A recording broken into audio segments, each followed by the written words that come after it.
We on recording? Okay, good. We're good. Okay, guys, how's it going? Awesome Mail here, bigria.com. Do you really have what it takes to get things going and make things happen?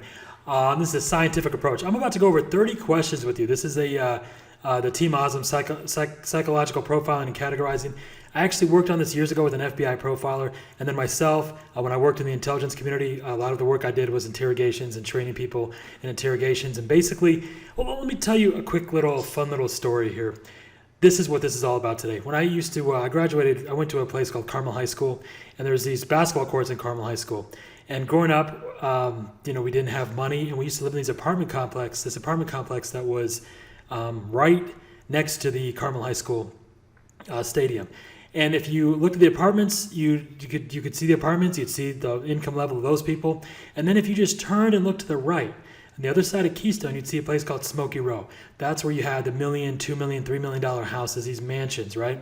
And I've always wondered what was the difference between the people who live over there who make $30,000 a month and the people who lived in our neighborhood who made $30,000 a year. $30,000 a year versus 30 grand a month. What's the difference? And in my family, it was always, you got to go to school, become a brain surgeon. And that is exactly what my family did. I've got like 200 first cousins, and everyone in my family, everyone grew up broke basically. And now none of them are. They're all brain surgeons and rocket scientists and, executives and attorneys and Silicon Valley people. They just went to school, obsessed over getting into the best school they could get into and chasing further education. But what hope does that leave to the people like, I assume you, right, that maybe forgot to go to medical school and are not brain surgeons? What chance do you have? How do you go from making 30 grand a week or 30 grand a month how do you go from making 30 grand a year, to making 30 grand a year? How do you go from that to making 30 grand a month? Can the average person do it? And I can tell you today's class, what I'm about to go over today right now, is about changing your internal thinking, about getting in the right place mentally. One of the first things that when I used to train people in different organizations about interrogating, whenever you're talking to somebody, you got to find out what their home is. There's people we all know that no matter what happens, they're sad. There's other people who, no matter what happens, they're moving towards God. Other people, no matter what happens, they're believing less in God. Some people who are depressed, some people who are happy. No matter what happens, they find a way to get where they want to be, their emotional home. This is the most important part about who you are. Where do you feel most comfortable? Where do your thoughts always lead you back to? What is a feeling that you have? Because all you do is you take whatever happens externally to go where you want to be internally. And if we can improve that place, it's really crazy right now because with our special needs group, we're taking kids in that exact same category who lived in that exact same apartment complex that I used to live in, who were making 30 grand a year, whose families are making 30 grand a year, and now they're able to go and start creating incomes and get to 30 grand a month. The change that usually takes is, if you go to the SA class, it takes several hundred years to get in the 1%. It almost never happens. Social mobility, income ascension is a myth. It never happens. And now with the COVID-19 stuff, what we're seeing is the same thing. Who's suffering the most? It's not the people at the top. They're being bailed out. We are in a state of complete socialism right now. We have $1 trillion of liquidity being put into our stock market. We are in a place where our government has said the rich, the wealthy, big corporations, we will completely socialize all of their losses and privatize their profits. This is a situation where the people at the very top can afford to hire and pay our politicians to take care of themselves, and everyone else is struggling. And I'm not saying that in a situation where you should hate the rich or hate the people that are at the top, but realize everyone in America, for the most part, that has money, they have it because they were born with it. The skill set of sharpening your mind, sharpening your skills, your entrepreneur skills, your business skills, to weaponize your thoughts and weaponize your dialogue and weaponize your business building skills so that you can go from 30 grand a year to 30 grand a month. This class, this is how you do it. This is how you get to the right mindset. And right now we're able to take kids through our heroes, our various parts of special needs, whether it's mental illness, terminal illness, learning disabilities, all kinds of people who we would think would be the least among us in society, and they're able to go and they're able to create this income ascension. Man, I love it. The social mobility, we have got this down to a science. It's amazing stuff, and we're really gonna we have distilled this into a series of steps that anybody can follow. Go through this. If you're not in a place, the best place, the best home emotionally, mentally, get there, and it'll make getting to 30 grand a month a walk in the park. We've done this now. I mean, We've got this down to a science. It's not that difficult to do. So over the years, I've often wondered, this is me quoting myself here, what the difference is between the people who make it and make it big and the overwhelming masses who do not. I enlist the help of an actual FBI profile to help me collect and present the following data. This is the result. You can follow along this PDF. You can download it below. There'll also be a page where you can go through this stuff as well. And you should just take this quiz. You can take it with me live. I'm also going to give you the background behind each of these questions and why they're important. So it's a result of an in-depth study and establishing what these differences are and how to identify them. So it's not just knowing what the differences are, but how to notice them within people, other people you talk to. How do we identify ultra high achievers? And if you're not an ultra high achiever, how do you become one? I've modified the aesthetics to make it easier for you to read, but the overall content is intact. These items are no way written in stone, but they're hard to argue. If you want to work with me and my team, you can go through this quickly. It takes no more than 19 minutes. If it turns out that you don't have what it takes, the test will help you improve yourself in several vital areas by realizing and acknowledging deficiencies. So please take this seriously. I had to call in a few favors to have this put together, and it's something that can really help both me and you. Also, look at this handsome guy here. How hot is that guy, right? Also, keep in mind the type of business, economy, or industry that you enter is never the determining variable. It's always your skill. That's why this test is all about. Great spelling.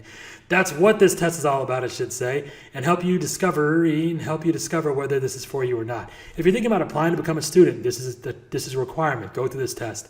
Regardless of the outcome, I want you to know that I really do appreciate you and your involvement in what I'm trying to do. So let me know your thoughts. It means the world to me and all of us. Oh yeah, when you're done, go to this page, thewebuildempires.com/essay. Just scroll to the bottom of webuildempires.com. That's the page. Big RIA is the best income ascension training on the planet, by the way, man. You should go there, bigria.com. All right, start of the test. Simply answer the yes-no questions with as little thought as possible. Keep track of your yes answers. So put a tally every time you have a yes. And track of how many you have, and then use a scale at the end to see your results. Okay, so number one, at least one parent or guardian was blindly supportive of you no matter what your ambitions were. This is an important thing. What we find with somebody, it doesn't have to be a parent or guardian, but somebody in your life, for when we look at ultra high achievers, people who achieve far outside their peers. When I talk about that apartment complex, everyone in that apartment complex that grew up there with me, they're all in the same position right now financially. Everyone that grew up in that rich neighborhood, they're all in that same position. Momentum, generational momentum, or lack of it, maintains. Most people are where they are because of their parents and because of the way they were raised, that they just stay in that plateau. The very few exceptions are people like me who come into a realization and have appreciation for the opportunity in America because I lived elsewhere. I've actually been places where I've seen people my age starve to death. That shit stays with you, man, and it makes you hungry. Gives you a hunger that like nobody else can compete with. And when you have like a parent or guardian, this is an important part. One of the top markers and indicators of an ultra high achiever is that when people are around them, they feel more capable than they've ever felt in their lives. And part of that is because somebody in your life made you feel like that. So did you have someone like that? If you didn't, no problem. There's no wrong answers here, but just keep track of how many yeses you have. But the other part of this question, what I would put it if I was doing this again, the second part of this is, are you that to somebody else? Where you are blindly supportive and people, when they get around you, they feel like they can do anything. People should feel like they can fly when they come around you. It's what Steve Jobs called the RDF, the reality distortion field. When people get around you, they just like every limitation they thought they had, in seconds it's gone. Not things that they thought were impossible, now they can do with ease. 2, have you failed with at least 3 business ventures in the past? This is interesting. The people that do the best with my stuff and my students, and the people who are usually the most interesting in general, are people who have had multiple failures in their past. If you don't have that, if you don't have that pain, if you haven't had those calluses grow over that stuff, it becomes much more difficult to appreciate what you have. When I work with realtors, for example, when I first started working with realtors, I was a teenager actually, and most of them, a lot of them were, I thought were kind of dickheads, but looking back, and what I learned is that they didn't really have any failures. And that's why they didn't really take anything I was saying seriously, because they hadn't had to develop the skill of building a real business. And once you have a couple of failures, like I had with the trading, I had with the real estate, and then I had when my house got raided, when you go broke, when you get nothing, you really start using the words never again, and so you start building policies to protect yourself. Have your business failure activities been primarily the result of your own inadequacies? This is like a really important question. If it was because the outside factors such as competition, market changes, the economy, then your answer is no. We did an in-depth study on this, so did Fortune, where they looked at all businesses that go bankrupt, and then 5 years, 10 years later, how many of the founders ended up becoming millionaires. They went from having a business, they went bankrupt, it cost them everything, they had no money, and then how many of them came back and built another multi-million-dollar business or eventually got to a place where they were millionaires again. or not again, maybe it was the first time. And what they found was the biggest difference wasn't their background, the criteria, or anything. It was when they described the failure that made them go broke, they took it and they said it was their fault. It was things that were their fault. Whatever failures you've had in the past, whether it was business or whatever, it has to be a result of your. I'm not saying that this is there's no correct or incorrect answer, but the hallmark of the high achiever is that everything is always their fault. Because if it's not your fault, you don't have to do anything different. You're not going to improve anything. Number 4 is the idea of having a job for 20 to 30 years until retirement and living off those funds completely unacceptable to you. If you see or have seen yourself with a long-term career at a traditional job, then your answer is no. This is important too.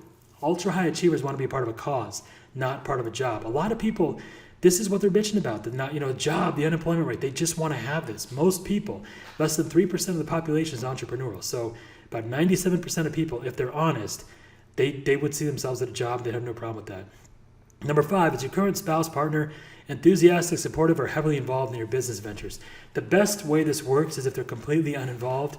The worst thing to have is someone who's involved and not supportive. That's like, didn't you say that deal would close next week? How come this isn't working yet? How much money have you spent? You have to go to another seminar, another training workshop, another blah, blah, blah. You have to spend more money on another website. What about the old website?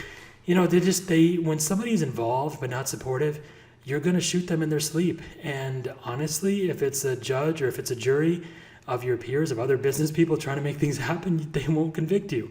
It's that nagging kind of, it's a real problem.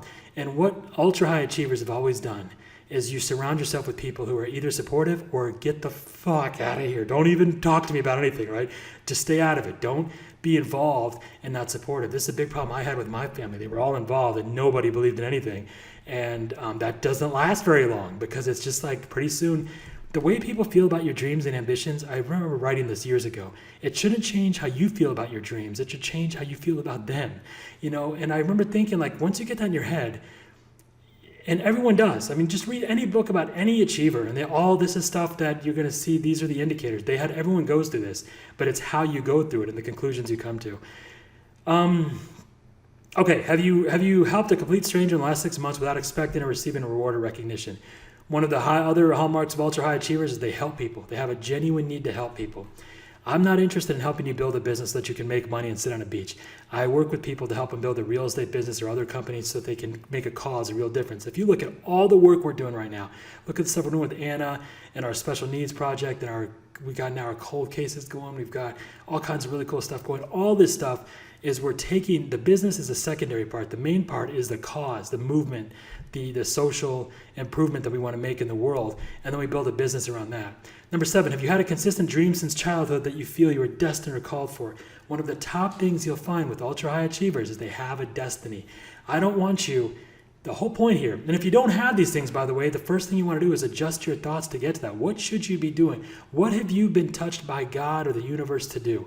What is a contribution in this world that you want to make sure before you check out of here you have done? And you have improved the world in X way. You've improved this part of the world. You've improved this part of humanity. You have shaped lives by what? What is that? When you get these things done, when you know you're in alignment with your calling, with what you're supposed to do, with your gift, you know that you're focused on your destiny, you know you're doing what you were built to do, you get out of bed like a bullet, you're unstoppable, you don't have LC thoughts, you're not asking things like, how long do I have to do this? How many signs do I have to put out? How many calls do I have to make? You're not doing stupid shit like that. You're not thinking about that. You're unstoppable. And anyone that gets in your way, oh, God have mercy on them because you won't. I mean, they'll just be, it's like they're throwing a beach ball at a freight train. That's how people should feel. It's not like, they bring you down and then you get down and sad at the end of the day. You're like, how long is this going to take? Why isn't this working? It doesn't work in my area. Those are all factors. Those are all side effects of not doing what you're supposed to be doing, not doing right now, by the way, hearing me talk, if you're not into this, stop listening. You should really go find someone that is going to extract that version out of you. Think of it like a spectrum. This is the book Anna and I have done is basically, it's the Mel Brooks spectrum of what you do look on the left-hand side, and there's basically the LC version of you, the version of you that as soon as I start talking about this stuff, it just sounds like work, and you're like, let me open up another tab and watch porn. There's that version of you, right?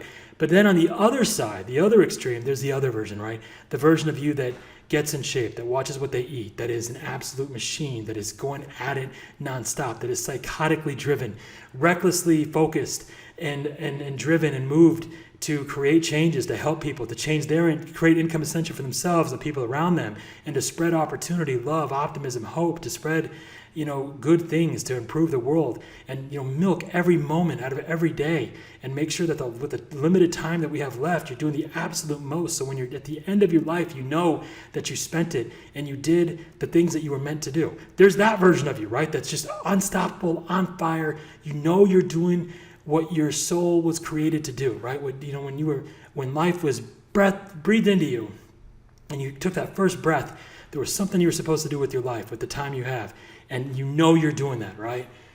There's that version of you as well. So there's two versions of you. And the only things you should spend your time on, your money on, your focus, your effort, your energy, are on things that are moving you towards that right version of yourself, that best version of yourself. If I'm not that, I'm not saying this to be like an attitude, like, well, if you don't like me, then fuck you. I'm not being like that. I'm saying, like, if that isn't me, if I'm not that for you, 1,000 apologies, but you should go find the catalyst that is that for you, that extracts that version of you. It's like Michelangelo said when he was making someone said, how do you sculpt the rock painting so perfectly? He said, just chip away everything except the sculpture, right? So that's the only things you should be doing, is just chipping away all the nonsense. That sculpture of brilliance, of beauty is in you. We always say your life is a perfect sculpture of your thoughts.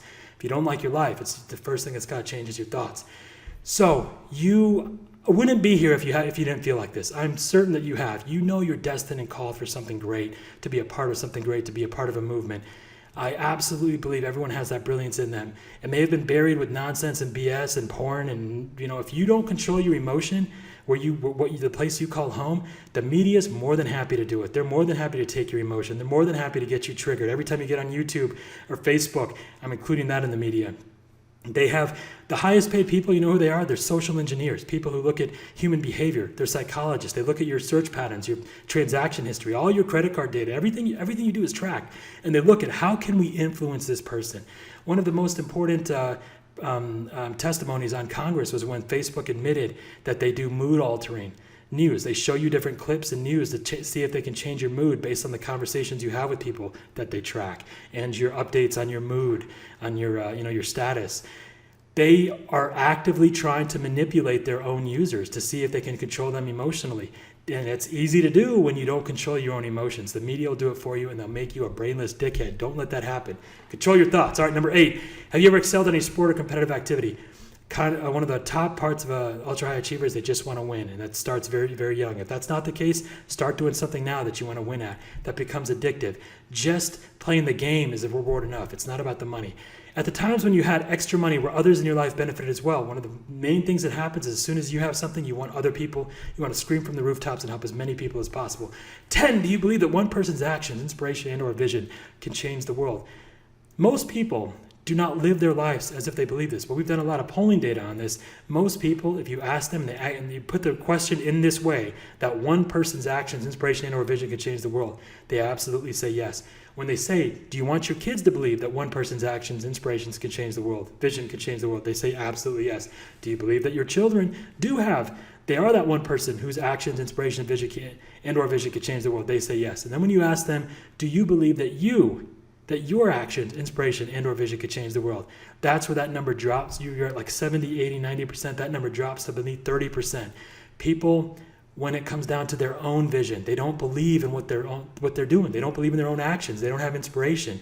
The core of inspiration is to breathe life into. They don't feel like they have the universe or God's breath or life in them. They're not living like that. And that's why they know that it's possible for everyone else, but for themselves, they don't see that possible because they're not living their best selves. They're not focused on the emotion, on the thoughts, and the things that they should be doing.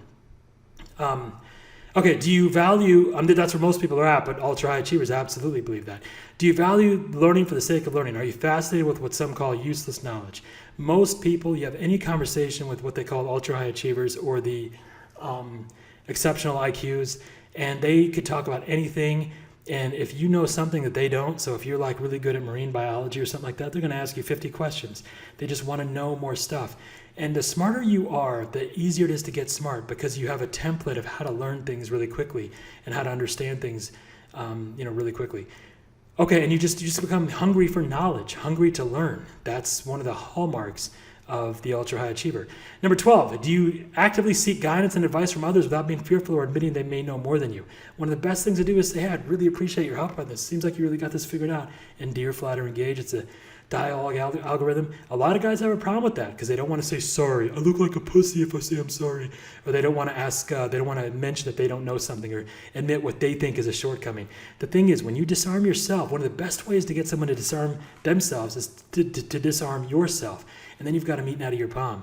And it's a beautiful situation, right? So this is what you really want to work on. If you want to be towards that right version of yourself, the better and better version of yourself. 13, have you ever committed to a diet or indoor exercise routine and maintained it successfully until your results were met? This is why working out is so important, taking care of your body. As soon as we're in the middle of a fight club right now. If you guys know, I blimped myself up to one fat motherfucker, man. And I had been saying for like 10 years I would do it again. I'd do it again. You guys will see videos of this stuff because I've been taking videos every day. So it's been like, I don't know, day 29, day 30, and I'm down like 30, 31 pounds. So it's like I'm on track for that 100 pounds in 90 days. But it's really easy, actually. People think it's difficult. No. What's difficult is like that first 3 to 5 to 7 days. Once you actually, it doesn't matter how fat somebody is, once they start seeing that, they start seeing and feeling with it, they start seeing themselves, weighing themselves every day, 10 times a day, they start seeing how much a meal costs, how much it takes, on their body, they get addicted to it. They get addicted. What we call that win cycle. Step 1 is to set a goal. Step 2 is to hit that goal. Step 3 is to dance, document, and celebrate. And you just keep going through that same exercise again and again. When you go through that process, you become addicted to the results and addicted to what you're doing. And when you do it with diet or exercise, you realize it's a perfect metaphor for everything else that you ever want to do in your life. But that's the whole thing, is that you want to get into that place where you start getting addicted to the behavior. It's like Anna, she lost 100 pounds, by the way, in 90 days. A lot of people have done it and kept it off. It's actually much easier than you think. And all these years, when I did that fight club, people would say, oh, Azam, I don't want to box every day, or I don't have time to go to the gym twice a day. And I always thought, you know what? I want to gain that weight back, lose it again, and do it in a way where it was not boxing, and being able to do it in, there were a bunch of criteria that I wanted to hit. I never really got that opportunity or saw that chance until the quarantine hit. And I was like, and I had already been gaining some weight. I was already not totally fat, not that fat. But I said, let me just do what I can to gain that final 20, 30 pounds, get up there, and then get to a place where, we're doing this friendly fight club now that's all remote. It's all over Zoom and Skype. And, we've got, it's an amazing thing. The quarantine was a perfect time for that. And Anna, who I think she did a video about this, I don't know if she put that up yet, they're actually buying, the heroes in our special needs network are actually buying about 5 or 7, maybe more than that, gyms right now, and putting together, it's about a $5 or $10 million deal from the Fight Club. So the way that works is the Fight Club is $25,000, you lose 100 pounds in 90 days, and then they work with these. It's basically a JV with the gym, and then you take that money you're making and buy shares in those gyms. So you can own these local companies.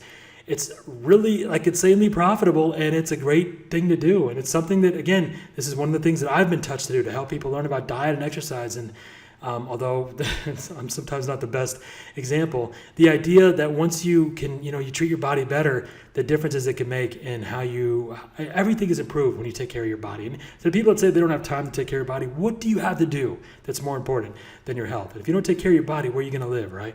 As they say. But anyway, this whole process of diet or exercise routine, if you haven't committed to that and seen results that are met, try that. And once you do that, it's a perfect metaphor for everything else. All right, number 14, we got to keep moving here. Almost halfway done. Do you have a task that you perform daily, weekly, monthly at the same time, in the same manner? For example, washing your car every Friday, getting a haircut every Tuesday, or walking every day at 7 p.m. If nothing else, just start walking right after you eat. Don't sit down. Just go for a quick walk. What we find in ultra-high achievers and ultra-high IQ is that they become a little compulsive. They do something at the same time every day or the same way again and again. So if you're not doing that, just introducing that into your life, into your schedule will really help. Everything gets done on 1 to 2 times, either on a schedule or whenever you feel like it. Get things done on a schedule. 15, do you feel a compelling need to help others for no obvious reason? This is one of the top hallmarks of the ultra-high achiever, of the best students, of the only students I want to work with, people who, they just want to help. They just want to be a service to mankind, help their communities, the people around them, even total strangers. And it's just something you want to do. You don't really know why. Have you lost sleep because you feel you're living below your potential? There's a great quote, I can feel the weight of all the lives I'm not living, Joshua 4, from Eating Animals. He wrote that this if you don't feel like that, you should stop watching all my stuff, because this is the top thing. I feel like this all the time. Like, am I really doing enough? You got to always have that hunger. 17, are you as capable and as responsible for achieving a goal as anybody else? So this is really important, because most people don't feel like this. If others have an advantage over you because of race, intelligence, experience, or whatever, then your answer is no. So, things are easy for them because they don't live in my area. Whenever people say this doesn't work in my area, or does this work in my area, whenever someone says, does this work in my area, with like real estate stuff or anything, what they're really saying is, can I quit now, please? And they always do. There's never been a time, I've never known anyone who wondered if something worked in their area and eventually they got it to work in their area. It never happens. So if you believe, you should have the opposite attitude, that everything is easier in your area. Everything is easier for you because you have so much drive, passion, emotion behind what you're doing, that God help anyone who tries to get in your way, right? And that is the attitude, again, when you're in the right place emotionally. It's like Tesla said, there is a source of all brilliance in the world. I don't know, it's just somewhere in the universe. He thought there was actually a physical place in the universe where all brilliance came from. And he said, I don't know where it is, but I do know that it does exist. And it's a place, the same thing Da Vinci said, the same thing Steve Jobs said. You know what that's like. We've all tapped into that source of power, of energy, of brilliance, where you were unstoppable, you were doing what you're supposed to be doing. There's a time in your life where you were that version of yourself that I described earlier, what we call the badass X version of yourself. And that badass version of yourself still lives within you. And it's like Socrates said, the right questions will bring about the genius within anybody. And that's just the right thoughts, the right questions. You ask yourself, you focus on the right questions, and that person will come out of you. Number 18, do you need help to grow your business? Pretty simple. If not, what are you doing here? Number 19, is the universe a friendly place? Einstein said this is the most important question anybody will ever ask, because every other question you have relies on that. Is the universe hostile or not? Is it a friendly place or not? And the people that think that somebody will be like cute and talk about how it's indifferent, that answers the question if it's friendly or not. Indifferent doesn't count. The opposite of love is not hate. The opposite of love is indifference. Because love and hate both take a lot of emotion. Number 20, do you believe that most people in America have only themselves to blame for not being happy, wealthy, etc.? This is kind of a controversial question nowadays. Get you shot, right? But the answer, honestly, we have 80%, we have 5% of the population, and we take 90% of all prescription pain medications for depression and anxiety and restless leg syndrome and all this other made up shit. How is that possible? How is 5% of the people have 90% of the problems? If you go again and again about depression, happiness, who are the saddest, most drugged up, doped up, most suicidal people generally? And it's going to be people in the luckiest human beings on earth. But they don't realize they're the luckiest human beings on earth, right? If you look at how many people, there's been about 110 billion people throughout history.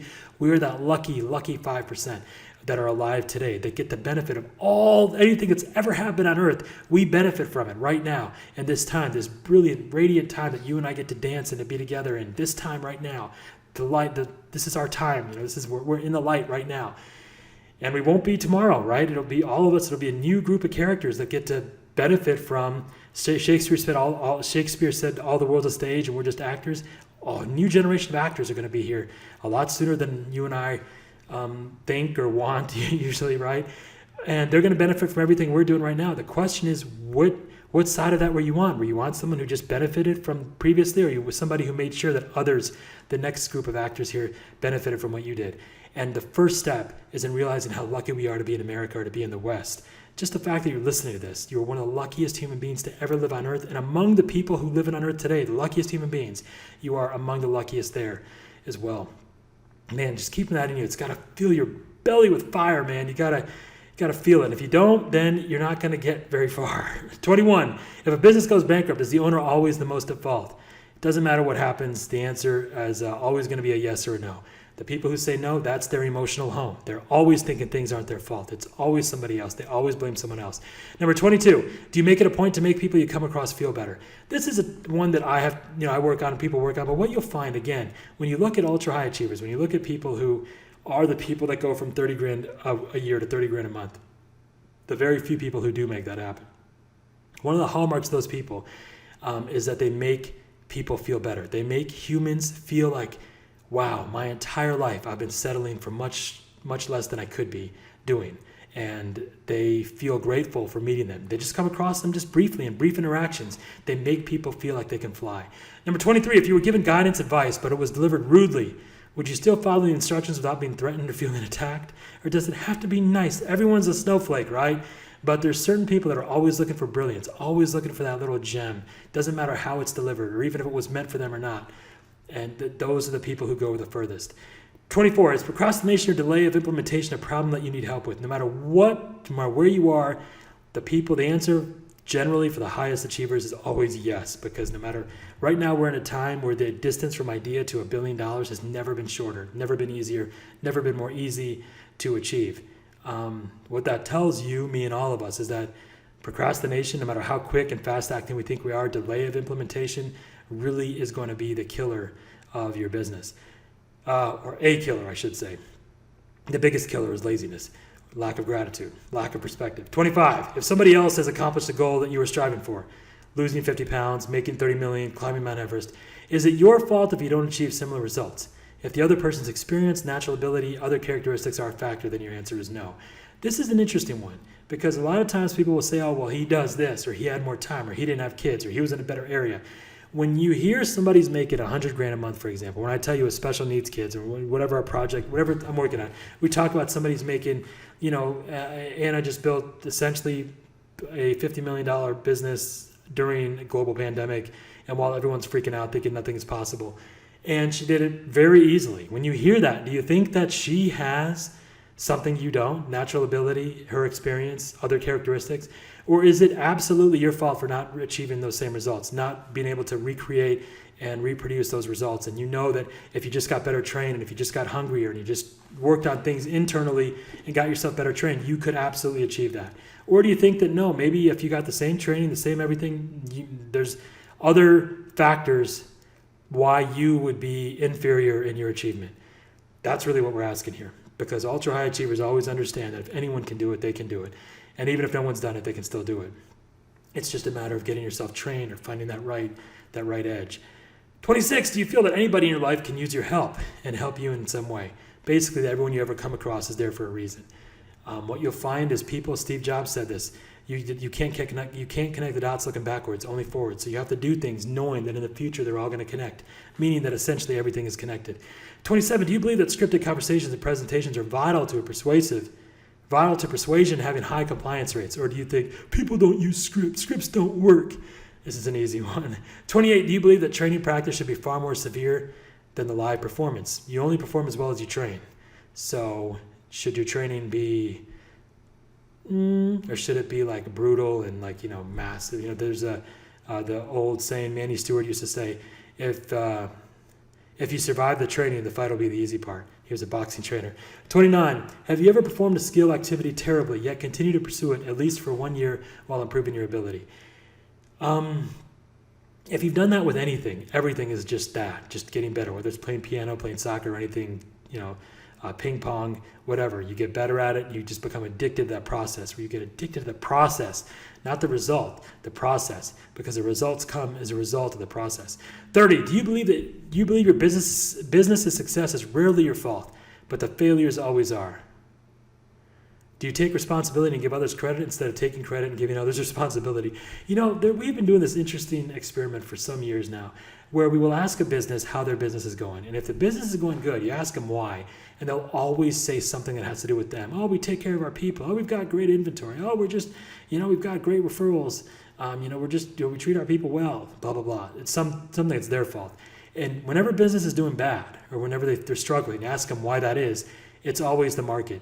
It's Congress. It's the quarantine. It's the credit freeze. It's something else. It's an amazing thing. All the good stuff is always their fault. All the bad stuff is always somebody else's fault. This is how almost everyone operates. The more people you talk to, the more it's amazing that any business ever succeeds. They're really moving off of market momentum. They just don't know how lucky they are. They're not responsible for their success. It's just amazing that they're not all failing. They're barely doing almost nothing right. And they're still continuing to succeed, which is why it's so easy, especially at a time like now, to grow these companies and to use that growth as leverage to own these companies. It's how you can start picking up companies at a time right now like no other time. We are past the Great Depression levels as far as real unemployment, as far as a government bailout, as far as 50% of people now in a situation where they are food and or rent insecure. They don't know how it's going to be covered. This is the time. It's such an amazing time to be alive, and it's such a time never before or again will business builders be more rewarded than they are right now. So these things here, when I went through these questions, I talked about the difference between the high achievers. Start adjusting your thoughts to put it more in line, and watch what happens as you start. The first thing I'd make sure is that your home is a place of optimism, of love, of having vision and understanding that you are doing what you should be doing. If you're not, obsess over that, because you got to focus on what your gift is, what you're supposed to be doing, what you've been touched and designed and made to do. That's what you got to be on. Okay, so that was the end of the test. That was number 30. Add up all your yeses, and then here's a disclaimer. The above questions were extrapolated from a series of characteristics exhibited by those who worked or have worked to train under and learn from Oz and Mayo's teachings and reach what they would call success. We also studied a lot in the world of advanced academics. We studied high achievers and exceptional IQ students as well to get this. Launching a successful enterprise does not require Mayo's involvement. What? And although the scale will help you determine how effective you would perform, this was some legal BS they put in years ago. To perform with this training, this is no guarantee of success. The data sets included have been cross-referenced against criminal behavior, habits of financially insolvent, and patterns of failure in general, and with Mayo students' clients. Other data variables studied included were business owners earning up to $5 million US a year, Mayo successful students' clients, and other high startup growth trends. It should be noted that this is in no way a diagnosis, nor should it be treated as an official medical exam. Please seek professional help for a more thorough assessment. Wow, that's pretty covering all bases, right? The CYA there. All right, instructions. Take your yes answers, give yourself 1 point for each, then use a scale below to evaluate your answers. These results assume you answered honestly and accurately, obviously, right? And the stuff we study with the advanced academics and with students, they were sometimes in the exceptional IQs where they had very high IQs, sometimes the other areas. How do we have people with cognitive delays, learning disabilities who are going from 30 grand a year and taking their families, them and their families, their parents often are working with them, or sometimes are working with them, and go to 30 grand a month? It's not obvious assets, right? Because they don't have those. Sun Tzu said the ultimate resource is resourcefulness.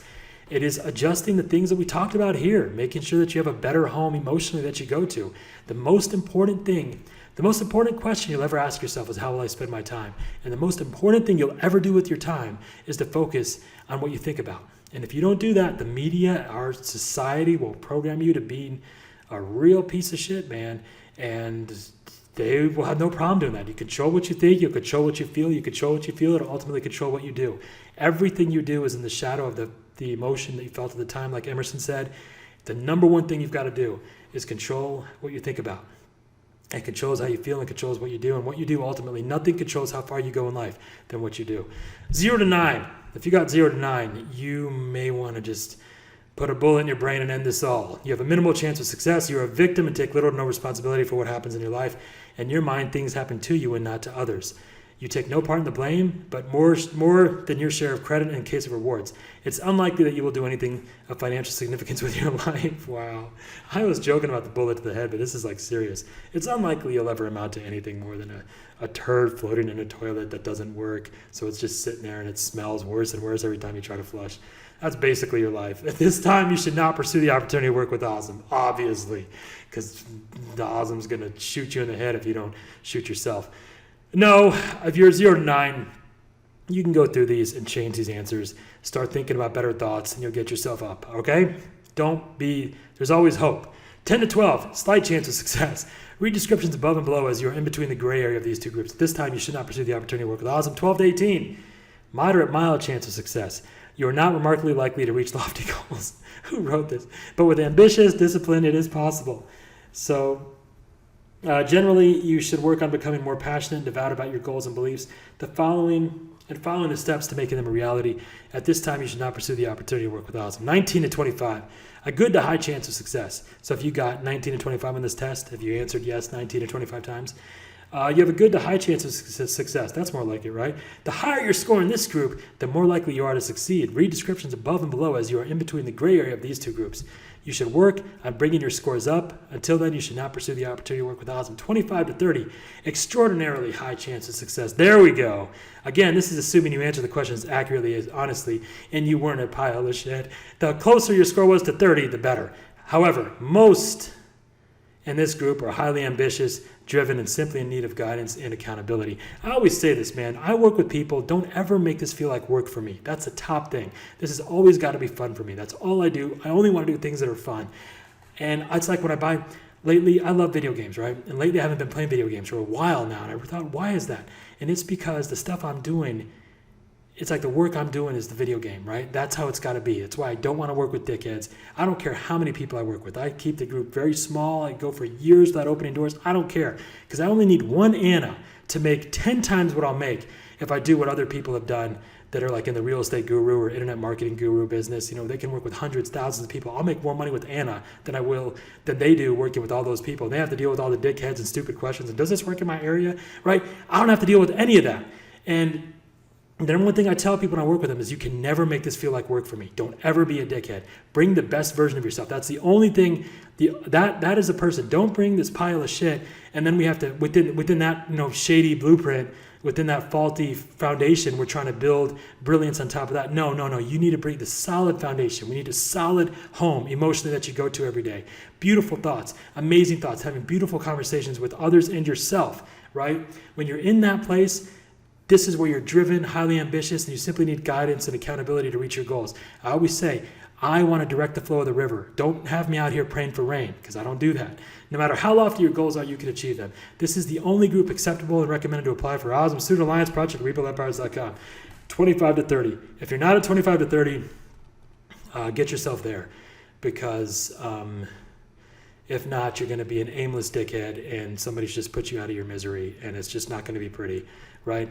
You don't want that, though. You want to be beautiful. You want to make things happen. I have so much love for you guys. I love you guys. I really do. It's why I sat here, and I'm going through this. Oh, my God. Is that camera not on? What? This whole time the camera's not on? Oh, my God.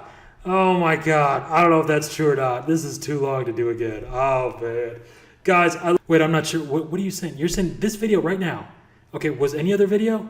Are you kidding me? No video has been recording this entire time? I'm going to punch you in the fucking throat. Are you serious? What about the eye contact, the posture? Why didn't you... Oh, man, what about my world-class twerking? Oh, they're going to miss that. We're not re-recording. This thing is crazy long, and honestly, the incompetence of you, if we record it again, you'd probably skip the audio, and I'd just be sitting there miming stuff. I don't believe that. Are you serious? Really? There's no video? Oh, my God. Oh, man. Oh, wow. Love you guys. Hopefully this helped you understand, get a better sense of where you want to be mentally, emotionally. If you have any questions or anything, or if there's anything that's unclear, please let me know, because I really do want these things to be helpful so that you understand mentally where you should be and the thoughts you should have. You should know that you're working on a cause, because when we start coming up with your cause, when we come up with your hook, when you start using the right dialogue with these things, what happens is the influence you have with other people. Like when we say we're building the world's largest special needs organization with special needs business owners. This is something that really means something. I mean, Anna's making over $100,000 a year just with that hook. When we say, for example, we have the largest group of special needs cold case detectives right now. We're building that. We have the largest group of people with learning disabilities, and we're teaching them how to read at exceptional rates by showing them how to crack cold cases. We start using this language with law enforcement officers and agencies. We have cops now and detectives who say, 20, 30-year veterans who say, if all I did with my time was that I helped you guys advance your cause, it would be worth it. Like, how do you get people talking like that? This is the kind of language you want to traffic in, the ideas you want to traffic in, big ideas, making things happen, improving the world, building a world where the average life expectancy is 250 years, for example. Understanding that when you build companies, you want to have them turn into movements, into really amazing, cathedrals of achievement. That's what you want to do with your life, man. That's where you want to be. I have nothing but love for you, and my goal is to help you make that a reality. So let's do it, man. If there's any questions you have, let us know. We love you guys. We're here to help you. Much love. You guys are beautiful, amazing, brilliant. Thank you so much. I love you guys. Thank you so much. Thank you. You guys are so great. I love these emails. There's a lot of feedback you guys come in. It's just so inspiring. All right, guys. We'll talk soon. We love you. Thank you so much.